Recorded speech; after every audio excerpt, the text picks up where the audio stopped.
Les propriétés de l'encens de myrrhe. Bonjour les filles, j'espère que vous allez bien. Je suis Marie Weber, votre experte en sorcellerie et bien-être magique, spécialement pour vous les filles, pour vous aider à faire ressortir la sorcière qui se cache au fond de vous et vous aider surtout à débuter en sorcellerie.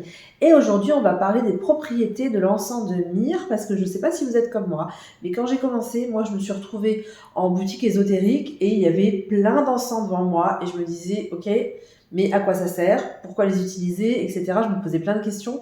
Du coup, j'en ai acheté un de chaque, tac, tac, tac, tac, tac.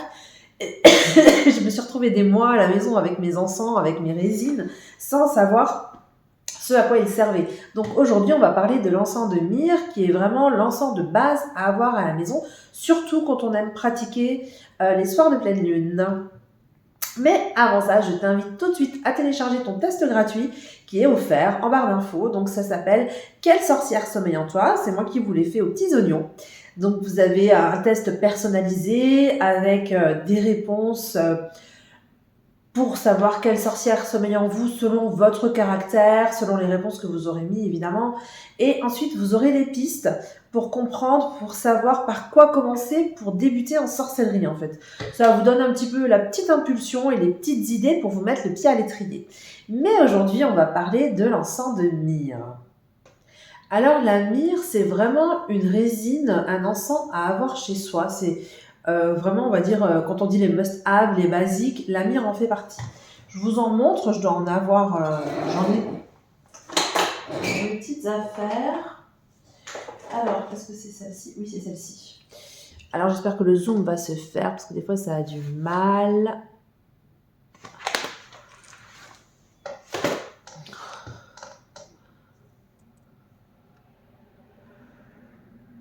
Voilà, encens de myrrhe. Je sais pas si, oui, on voit pas très bien, hein. Pourtant, j'essaie de faire le zoom, mais enfin bref, c'est pas important, hein. Alors, myrrhe, donc ce que mon petit vendeur a marqué, c'est pour vous purifier des entités néfastes, contre le mal, les mauvais esprits, favorise les méditations, consécration des talismans et des sceaux. Alors, donc, c'est ce qui est dit.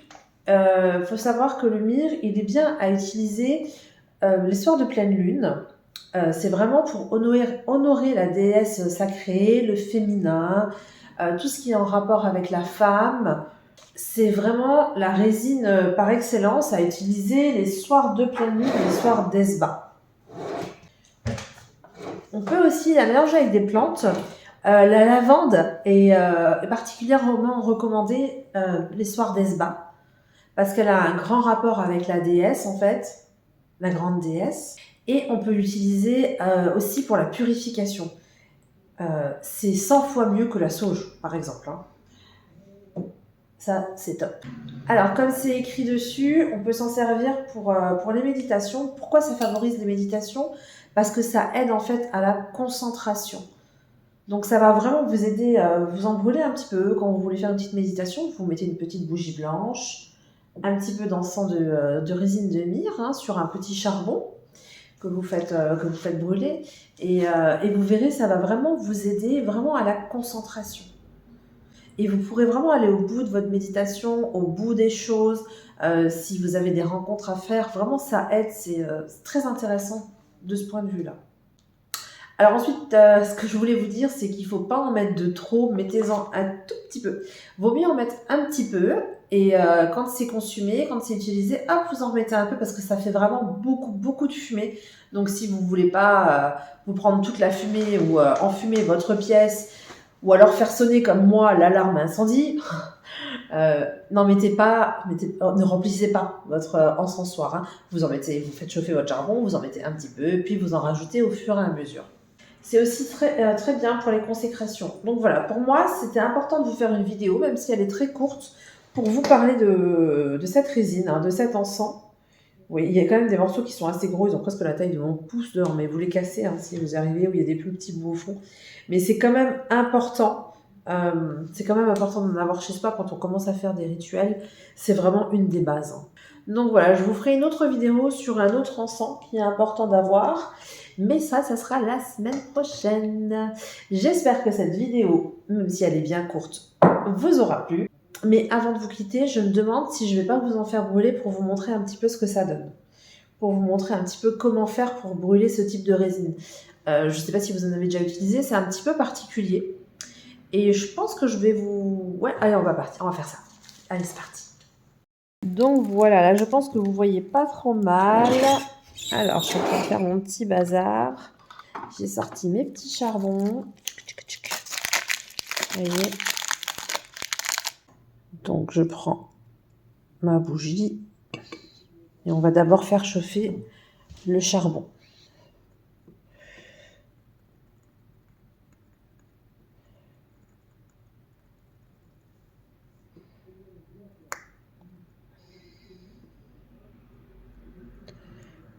Faut être patient. Moi, j'ai pas la patience. C'est pour ça que je le fais pas avec des allumettes directement dans l'encensoir. J'ai pas la patience. Je préfère me cramer les doigts. Ce que je conseille pas. Et voilà, vous voyez, ça commence un petit peu, ça a un petit peu pris. Je sais pas si on voit bien. Je sais pas si on voit bien. Vous voyez sur le côté là, ça a commencé à prendre. Hop, tout doucement. Donc là, on sent que ça commence quand même bien à chauffer. Donc je prends ma résine. Ça, c'est un nouveau pot que je me suis acheté. Vous voyez, des fois, il y a des morceaux qui sont quand même bien gros. Hein. Donc ceux-là, on va les garder pour des rituels particuliers. Moi, je vais vous en faire brûler un tout petit peu. Voilà. Hop. Et vous le mettez sur votre charbon. Et vous patientez un petit peu.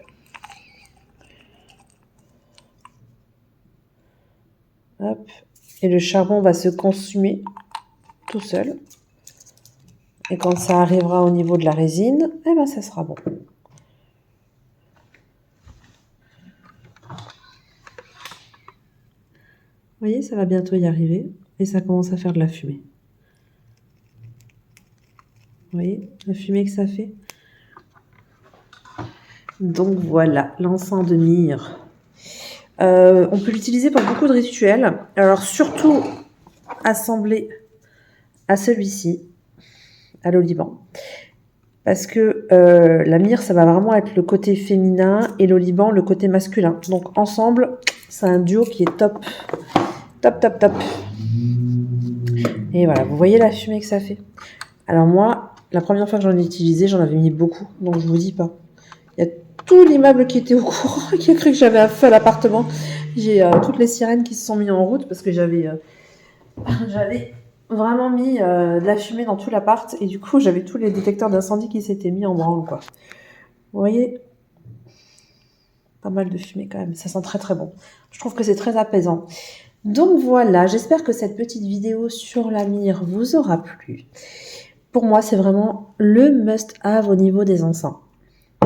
Je vous dis à demain pour de nouvelles vidéos. En attendant, n'oubliez pas de télécharger votre test gratuit, votre test offert. Quelle sorcière sommeille en vous?